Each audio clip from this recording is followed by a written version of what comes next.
আচলতে অসমৰ মাননীয় মুখ্যমন্ত্ৰী ডক্টৰ হিমন্ত বিশ্ব শৰ্মা ডাঙৰীয়াই অসমৰ ক্ৰীড়া জগতখনক খুব ক্ষিপ্ৰতাৰে আগুৱাই নিব বিচাৰিছে আৰু তাৰ বাবে তেখেতে প্ৰথমবাৰৰ বাবে পৰম্পৰা ভংগ কৰি তেখেতে কেন্দ্ৰীয় মন্ত্ৰী সৰ্বানন্দ সোণোৱাল ডাঙৰীয়াক পুনৰ অসমৰ অলিম্পিক সন্থাৰ সভাপতি হিচাপে বিনা প্ৰতিদ্বন্দ্বিতাৰে তেখেতে নিৰ্বাচিত হৈছে।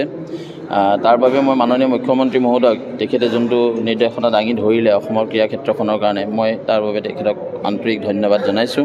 আৰু ইয়াৰ লগে লগে সুদীৰ্ঘ বহু বছৰৰ মূৰত নিৰ্বাচন হ'বলৈ গৈ আছে। সকলোৱে নিজৰ নিজৰ প্ৰাৰ্থীগৰাকীক পচন্দৰ প্ৰাৰ্থীগৰাকীক উপযুক্ত প্ৰাৰ্থীগৰাকীক বা যিজনক বিচাৰে যিজন ক্ৰীড়া ক্ষেত্ৰৰ লগত জড়িত আছে তেখেতলোকক নিৰ্বাচিত কৰিব বিচাৰিব।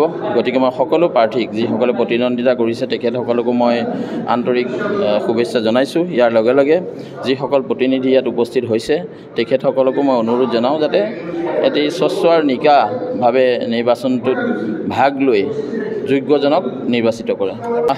চাওক, সকলোৰে আশীৰ্বাদ যিসকল ক্ৰীড়া সংগঠক আছে সকলোৰে আশীৰ্বাদত সকলোৰে পৰামৰ্শত মই নিৰ্বাচনত প্ৰতিদ্বন্দ্বিতা কৰিবলৈ ওলাইছিলোঁ আৰু মই আশাবাদী